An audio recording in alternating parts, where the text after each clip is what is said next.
This program was made possible by the Florida Humanities Council. Even though I agreed with the war headstrong when I went, I just couldn't deny the fact that years after I got home, a year or two after I got home, I totally didn't agree with it anymore.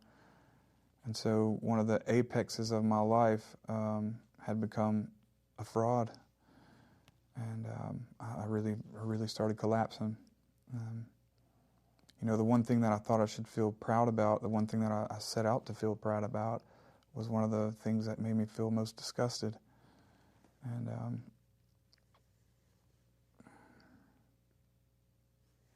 that was hard to take. And again, here come feelings, you know, and feelings came up about that. And what I'd continued to do with the painkillers and the alcohol was just basically put more and more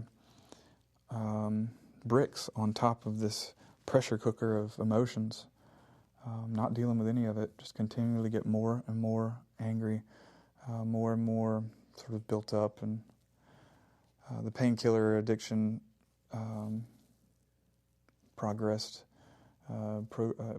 into using drugs the ways that I never thought I'd use drugs in my life, doing things that I never thought I'd ever do,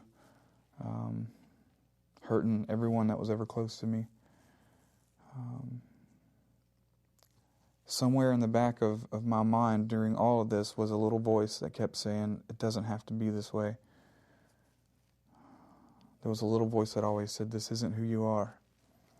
And I would just, it was just a whisper, just a little voice, you know, and I wouldn't pay attention to it. I actually did my best to not pay attention to it. So I'd gotten into random fights, and I would go to a bar just to get into a fight, and